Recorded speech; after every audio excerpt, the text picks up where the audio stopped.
So it's an all-Penske front row, the same as it was in Iowa, but neither of those drivers went to victory lane there. That was James Hinchcliffe. How's it all going to work out over 500 miles? We're about to find out. 4 races to go in the championship. Somebody hit the wall. Spencer Pigot spins. That was Graham Rahal, I think, on the outside, got into the wall. Pigot gets turned around. I got a feeling Pigot lost it under power and Graham was avoiding from what I saw, but it was a pretty slow start. Cold day. Big damage. Tire spin.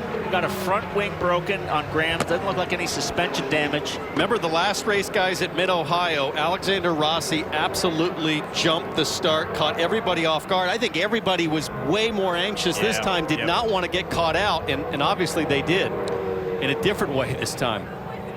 I'm surprised the back wing isn't broken up, but let's take a look here. Let's got Graham right behind Pigot. Oh, he just ran over the back of him and knocked him around. Absolutely. So he mistimed that, was going to try to get a good jump and hit the back of Pigot, but that was a really, really slow start, it looked like. This is what it looked like from Graham Rahal's point of view. Get ready. Get ready. Ready. Well, you get can, ready. Get close. Green, green, green, green, green. you can hear the spotter was just saying, stay ready, ready, ready, and Graham was flat gassed it. Yeah, he was going and nobody was going yet. It was like... And it is Will Power, Alexander Rossi, Joseph Newgarden. Finally, we see green here at Pocono. Look at Rossi on the inside. Does he get a run? Connor Daly pops out at the back. So too that yellow and red DHL car of Ryan Hunter-Ray. Alexander Rossi to the lead. Filed in right with his teammate there. RHR splits the Penskes, and look at Wickens on the outside making a move. Here comes the red machine, the Lucas Oil entry of Canada's Robert Wickens. Oh, that's going to be tight through there. Oh! Early touch. Oh, my God. Round goes Hunter-Ray. Oh! That's Robert Wickens. And his teammate is into him as well, James Hinchcliffe. That was ugly. That was frightening. Big, big impact. Well, all 22 of these drivers out here, and of course, the IndyCar field expands to 33 at the Indianapolis 500. It seems like such a large group, but it really is a very small family. And they know that they're all mates, they're all friends in some shape or form. And so when the other drivers drive past something like this, they're all very concerned. So let's have a look here on the inside here. There's Hunter-Ray braking sidewards, and look at that. Wickens just climbs over the 28 and up into the fence. It was a vicious impact. That is the fastest part of the racetrack. You know, you're wide open, 2 cars contact, and the angle at which they darted off into the wall and the fence was severe. So certainly we're thinking and hoping for Robert Wickens right now. The good thing watching that in the slow-mo is the tub did not break apart. Look at the tire. Look at the IndyCar tire and suspension that they're gathering outside the facility at this point. You can see part of the side pod caught in the fence. So you see in the blue shirt there, Jan Beekes. To the left of Jan is our Robin Miller. So we've got it covered. We're waiting there for some information, and all of the print and internet journalists there as well. Here comes Kurt Cavan. Kurt Cavan, Vice President of Communications for IndyCar. Do you have a statement? I do. Part of the issue is that we had 5 drivers in here in the medical center in the aftermath of that crash. Robert Wickens was awake and alert when he came here and is being transported to Lehigh Valley Cedar Crest Hospital in Allentown for evaluations. We'll have more updates later. So that's where we stand. How about the injuries of the other drivers? You said being 5 drivers being there, Pietro Fittipaldi, James Hinchcliffe. 2 of them, as you know, have already come out of the medical center. The other 2, it was a situation of X-ray backlog. They'll be out soon, I believe. We're looking at Hinch and Pietro Fittipaldi still to come to you. All right, well, that's fantastic news from Kurt Cavan, again, VP of Communications for IndyCar. So the first 2 guys were the first 2 guys at Mid-Ohio 3 weeks ago to get things going at the initial start. This is the restart. After such a lengthy period, nearly 2 hours under red flag, finally the field is assembled and ready to go racing here in Pocono. We've been waiting a long time, so let's go to work. So much for taking it easy, Beach. He's 3 wide down the inside. He's going to be going for 2nd place. Look at this, Zach Veach on Joseph Newgarden, tucks back in behind Sebastian Bourdais and Marco Andretti. And I think there will be some very respectful driving that we will see until they get in the groove and get up to speed, so to speak. Not going to take them very long, Lee, to get in the groove as Marco Andretti worked the high side of Sebastian Bourdais coming out of 2. And look at all of the oil dry. That'll clear up pretty quickly, but the first lap, that's an eye-opener if you're behind Alexander Rossi. Ed Jones on Max Chilton. Didn't take him long to feel out that suspension change, toe damage on the front, new toe link on his car. He's moved up a couple positions. Here comes Graham Rahal to serve his penalty, which is probably going to cost, he's going to get a 2-lap hold there. And unfortunately, that's kind of been the theme for Graham this weekend. It's been a tough weekend here in Pocono for the driver of the Rahal Letterman Lanigan Honda. On board, Scott Dixon. Nice run here. Matthias Lace smartly lets him through, which is what you're going to do when a guy has a run on you. Pagenaud now going to take a look into turn 3, try to set up a pass on the long front straightaway with Connor Daly right behind Pagenaud. Look, Rossi's ready to come, so he's going to come in on 38. So we'll be watching in and out laps very carefully. If you remember last year, Will Power was so brilliant on his in and out laps, so fast. That's where he made up a ton of time. Here comes Rossi peeling off, braking as late as possible to the speed line and coming to Kevin on pit lane. And the general consensus I've been hearing is that the leader is going to get about a lap, maybe even 2 laps less fuel mileage. So that's why Rossi, running out front, is coming in earlier than everyone else. However, one strategy or one option coming up is when you get into lap traffic, you're within 8 or 9 seconds, you might gain a little fuel strategy, and Rossi has been coming up on some lap traffic. No changes, no fuel, Rossi back out, Jan. And his teammate Marco Andretti, they're going to take some front wing, put more front wing into it. They made a tire pressure change. That's 9.7 seconds. That's not a very fast stop, but they got the changes made for Marco Andretti. Well, we're going to see where they all cycle out here. Power's going to run. Here he comes now, and I would expect here comes his teammate. So 1 lap further than the leader, and see if that's an advantage or not. Last year, it was Scott Dixon doing the first pitting from the lead and getting back out again ahead. We'll see if that happens for Alexander Rossi this year. His Power. And one advantage that Power has now with Ryan Hunter-Reay out of the race, it's an easier entry, and it helps out both Power and Joseph Newgarden. Front wing changer adding for Power. He's back out. So now we're going to start watching them cycle through. Rossi blows by, and Power and Newgarden are back out. Rossi's already long gone, and he's still got a huge lead. He had 6 seconds when they came. Right now, the leaders Carpenter and Dixon in second. Pagenaud has already done an early pit stop to fix his car. We don't know if he took fuel or not, or went off sequence. And remember, for Dixon, Carpenter, these guys were able to top up, not Carpenter, but Dixon, Pagenaud, and Kimball as Carpenter comes to his box. And Ed Carpenter pulls into his box after moving up from 7th. You see fresh Firestones going on there, not expecting wing adjustment, but we see the right front tire changer reach around for an adjustment there. We also see Simon Pagenaud pull into his pit box. He was complaining of some major understeer, so we're expecting a big front wing adjustment. You see it there in a long stop of almost 9 seconds, Lee. I tell you what's going on out on track. Marco Andretti's got his hands full with Zach Veach, his teammate, and Sebastian Bourdais. So Marco lost positions on that green flag stop. So that trio are fighting hard over 7th, 8th, and 9th as Simon Pagenaud rejoins the order. Here is Zach Veach. They're in the bright yellow car. For Dale Coyne with Vassar and Sullivan is Bourdais. And then Marco Andretti at the back of that group. This is a spirited fight. 3 Honda cars all together, 2 teammates. And with fresh tires, those first few laps after the pit stop, that's your opportunity, it seems like today, to make some moves. Scott Dixon still on track.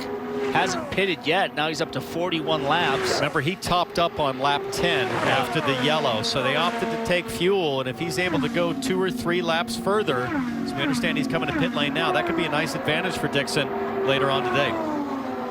at 13.5 seconds, Jan, over Alexander Rossi at this point. Let's see how this shakes out. Yes, and of course, this has been an award-winning crew. They're going to try to get this done as quickly as possible. Now, your first stops should be the quickest for fuel because you have the gravity-fed system. You can go in faster. And that was an add of 1 full turn of front wing for Scott Dixon. Work done quickly. We'll see where he merges out. So he's going to come out right behind Bourdais and Andretti. Looks like Marco should comfortably clear him and just in front of Carpenter. So we'll watch Ed Carpenter coming up on Dixon at the exit of 2 here. Carpenter's at full steam. Really only made up 1 position. He was running 8th, 9th before the pit stops. Came back out in about the same spot, but Ed Carpenter, big run. Nothing Dixon could do there but get in line and just keep making your fuel mileage. But right now, Rossi, 7.5 second lead as he's now caught Chilton to put him a lap down. Don't rush it here. Awfully late move into 1. Max Chilton lets him go. I was a little concerned there that it might be a little too late, but Alexander Rossi on the charge again. Joseph Newgarden coming in maybe about 5 laps earlier. Just a few laps ago, I heard Tim Cindric say around lap 75, but they come in, and as I mentioned earlier, they were able to switch to the rear of the car, some understeer front wing adjustment, and Newgarden is back out. I really like the strategy there for Dixon by splashing earlier. Look, it's going to play out here. Yeah, he's coming here through comes the field. Newgarden. Dixon's in full chat. Yeah, I noticed that he got ahead of Marco, and he's going to get Newgarden here. Honda against Chevy drag race down the back straight. Marco gets a run. Now these cars are starting to get racy. Andretti on the outside of Scott Dixon. Dixon can't respond. Well, that's a smart move by Dixon to get in line and not go 2 abreast through that corner. And Marco did the same thing Dixon did, opting to come in early, find some clean air, and it's making a difference. Zach Veach leaving the pits. Tony, what do you have? But see, that's what happens, right? I think that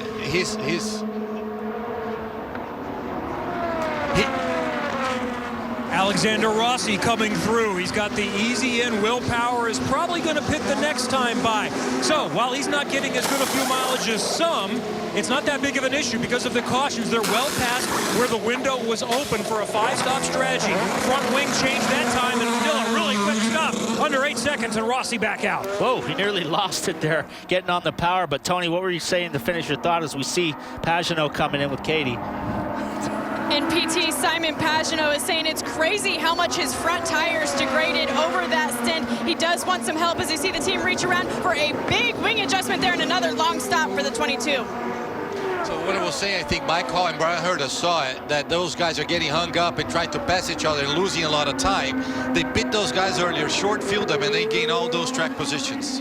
And you see how fast things happen up here too, TK? I know, man, for you down there as it is for us up here. I'm more nervous here than I was down there. Here's Will Power. So Power comes in. We'll keep an eye on Rossi, see if Power makes up any ground on the in and out laps. Along with Sunoco Fuel, look at the back end. They're making a rear wing adjustment along with a front wing adjustment. Rossi is long gone. Power back out with Sunoco Fuel and Firestones. Yeah, Rossi still has a huge lead. We'll see where Power files out here. He comes out right here with Ed Jones. I think that just coming out of 3 was Andretti and Dixon. Here is race leader Alexander Rossi. That's a big lead. That's the whole back straightaway lead. And Power's got a big lead on that group of cars that was racing with Newgarden. So Rossi came in with about a 12-second lead before the cycle of pit stops over Power. Now it's still back to about 11 seconds. But Marco Andretti and Scott Dixon were the big benefactors in that exchange by coming in early. Well, what we have learned about Zach Veach is when they use that speed handle, they did get some front wing into it. In fact, he says, I like the car now, but I'm losing the rear a little, so I would not expect to see any movement up front. Well, that's quite a bit better. 7.6 second stop. It helps a lot when you don't have to jump in the front of the car with a speed handle. This one went according to plan. Let's see how Zach Veach blends out here with his teammate, Marco Andretti. There's Dixon. See, that's going to hurt Dixon because he's going to hold him up, and then if he pits now, he's going to lose some time. Looks like Dixon's got a decent run of steam. Might not be enough to get him by turn 2. And if I was Dixon now, I would pit him right away. Otherwise, he's going to lose too much time. And he's going to actually lose the position to Marco again, which Marco was ahead of him. That could have been the signal right there, the dive down low, that he's going to come. That's the universal signal. The guy, there he is, he's coming. So he made the move to show that he was coming. Now this is going to be the race between Marco and him where this all pans out. He got a little bit of a toe on that in lap, so this might help a little bit. Newgarden's in as well.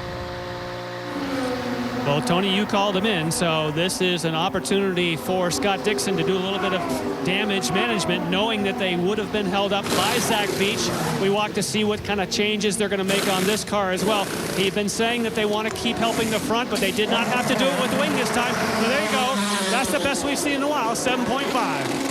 The defending champion Joseph Newgarden was right in front of him, goes out right after him. Didn't see any changes for Newgarden, last year's champion, who's been the runner-up 2 times here in this race. Here it is. They've met each other again. Dixon getting up to speed, Marco at speed. We're going to have a drag race to turn 2. This is how it happened in exactly this place last pit stop cycle when Andretti made an outside move on Dixon. He's going to go to the inside. He goes the outside again. Same as the last cycle of stops. Marco Andretti saying, this is my town, it's my position. You know what Marco Andretti is saying? I'm not going for the championship and you are. You better lift. Here is the race leader in, Alexander Rossi and Will Power. Look at how close they are. Look at how the gap is closed between Rossi and Power. Andretti against Penske on the pit stops. The Penske guys have been a little bit slow, but Rossi really slow into the box, and he's real sideways. Yeah, this is an opportunity for Power here. Plus, Rossi had to go around the tires. A couple of turns on the front wing. Rossi is back out racing with Max Chilton. That's not a concern. The guy to beat was Will Power, and Rossi hold station. Chilton here in the mix. He doesn't need to be in the mix. This could get sketchy for Rossi. But he got into the box really sideways. I'm surprised they were able to get the fuel hose in as these two now are racing. Look at Ed Carpenter. Ed Carpenter and the fuzzy Chevrolet sweeps around the outside of Alexander Rossi. Careful, careful, careful, Rossi. You've had a huge lead. Let's not make any little mistakes which cost you, as we see Will Power now making a move on Chilton. So Bourdais now is our leader, who is yet to pit. Rossi running second, Power third, and Andretti fourth. But that last stanza, that last segment, as we see Bourdais in, really helped Will Power immensely, with Rossi stuck behind Matthias Leist for, what, a dozen laps? But also, you saw it, right? They pit right next to each other, and the Penske guys gave Rossi no room, and that's what happened there. So again, it's a Team Penske versus Andretti Autosport pit stop duel. Jan? And last time Andretti Autosport had a very good time for Zach Veach. We watched carefully. They will probably not have to go to the front wing. Everything going smoothly. We watch at the same time Newgarden. They do go for a front wing change, and that delays Joseph Newgarden slightly. It looks like Newgarden will keep that spot. The next two now to come in are going to be Dixon and Bourdais. We think Bourdais can go longer. There's Marco. So he got beat out of the pits, so he's going to have to race these guys. Marco's going to get Veach, it looks like, in turn 1. There's Dixon and Bourdais. There comes Alexander Rossi. Race leader is in. And Will stayed out. Second last stop of the day for Alexander Rossi. And both Power and Rossi pitted on the same lap, 104 last time, so Power goes a lap longer. We'll see if that has any impact. So that's a very simple, clean in. That means Power will have the easy in the next time around as well. Firestones and Sunoco fuel, and Rossi back out. And again, no penalty on that last round of stops for Power or the 12. So a warning and maybe a monetary fine afterwards. I think Andretti decided to pit Rossi so they don't pit those guys together to have the same thing happening. They already got a warning. And I have to say, Marco's stuck behind Newgarden. I think if Dixon put a couple good laps out, they're going to be good. Power's in the pits. This is not good for Rossi. Zach Veach just passed him to get his lap back, and that could hold up Rossi on this whole exchange with Power. And their teammates. There goes Dixon. So he had some clear space ahead. Let's watch this Penske stop. So Power was talking about potentially a front wing adjustment. They're not going to do it, though. He said he's had some understeer, and he's also been a bit loose. Does he have a chance to pick up some track position here? Power races back out. Man, he almost hit the Sunoco sign with a pit speed. Look Here's at the this. race. Here's the race. Will Power up to speed. Rossi at full speed. Remember, Will Power is trying to win 3 Pocono races in succession. Here comes Rossi. He's already had a lap of up to speed. Can Power keep him behind? He's got to back up. He's got to get a run on him through 2. He's too late to get him in 2, so he's got to get a run through here. And this is strength to willpower at the moment. Is this the shift in power in this race? Alexander Rossi has led 123 laps of the 137 thus far. Is this the turning point in this 500-miler? And Rossi again had to contend with Zach Veach, who was already up to speed, and Marco Andretti lost a little bit on that exchange. And you could tell the urgency of the 12 team, Team Penske, with that pit stop, and Power was giving it everything on the launch. He almost hit the cone at the end of pit lane with his burnout. But see, that's what we're talking about. You beat a lap earlier, you get one clean lap, and he only had a second and a half lead. Rossi only had a second and a half lead and lost the lead, and I think it's going to be really tough for him to get it back. But to the likes of Scott Dixon, Joseph Newgarden, and Alexander Rossi a year ago, they knew how good Will Power's in and out laps were last year.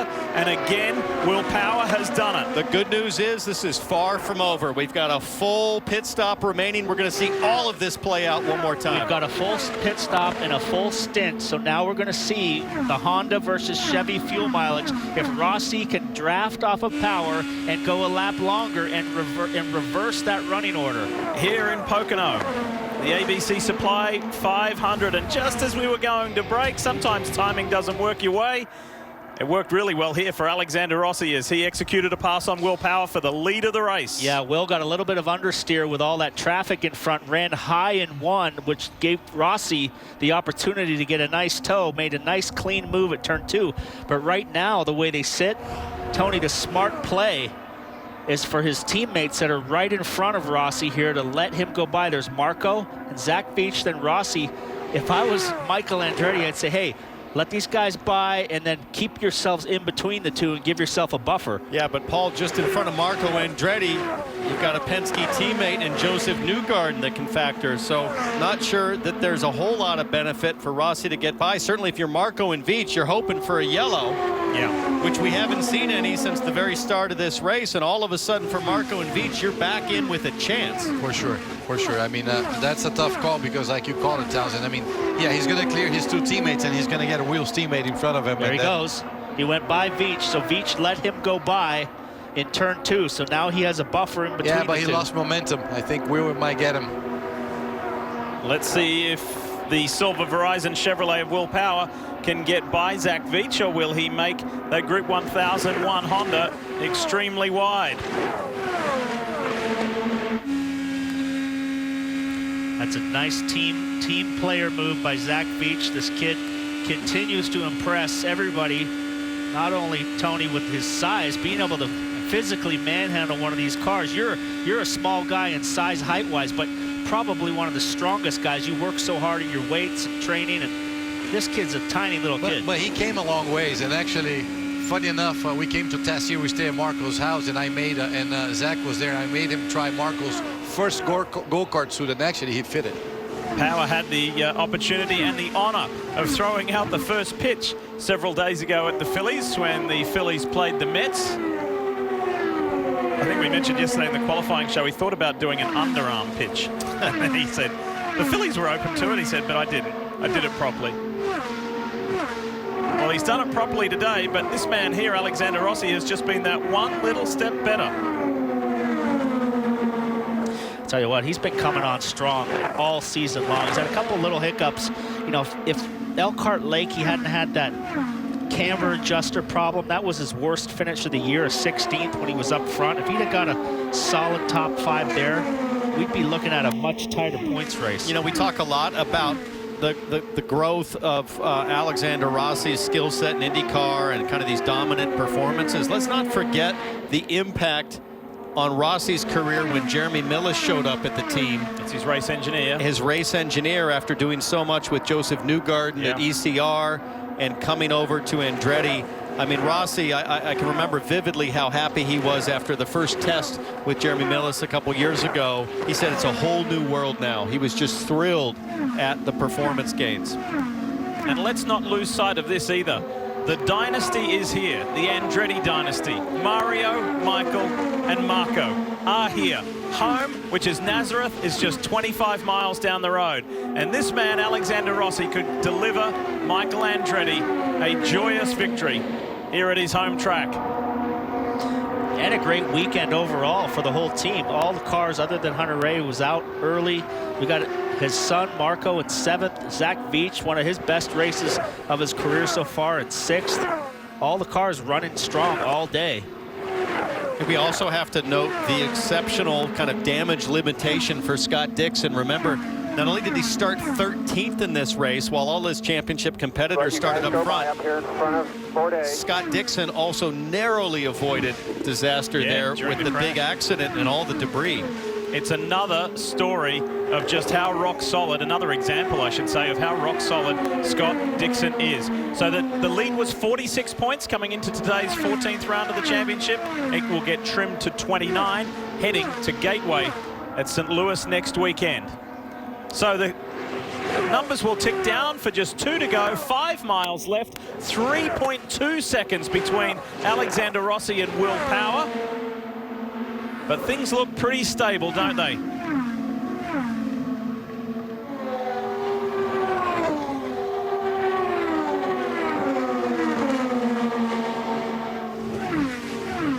Rossi had that pole to victory lane win at Long Beach earlier this year. Absolutely dominated all day long. And he is the most recent winner after that fabulous race at Mid-Ohio where we saw so much passing. That hasn't been the case today, but it's still been plenty to chew on. 1 lap to go, 2.5 miles. And that's the voice of Rob Edwards, the Chief Operating Officer of Andretti Autosport, oversees all of Andretti's racing operation and is the man in the ear of this guy here, Alexander Rossi. Raindrops now finally coming onto the camera. We knew it was going to rain at some point, but what a day. What a day. And he notches up another one at a different circuit, another victory at a different circuit. Alexander Rossi will spoil the Will Power three-peat, but he gets another win. Rossi wins in Pocono. His 3rd win on the season and 5th career win. And as far as the season is concerned, back-to-back, it's Mid-Ohio and Pocono for Rossi. 5th career win, 3rd win on the season. This 26-year-old Californian just goes from strength to strength. He wins the ABC Supply 500. Our man Kevin Lee is down there in victory lane. Let him celebrate with the Napa Andretti Autosport crew, about as dominating as a race as we've seen in a while. And by the way, we just said that 3 weeks ago when he won at Mid-Ohio, but this time 180 laps led on the oval. 3rd win of the year, matching Newgarden and Dixon. Alexander Rossi has picked up 41 points on Dixon in the championship just in the last 2 races. It's his girlfriend Kelly there with just a dominant drive here today.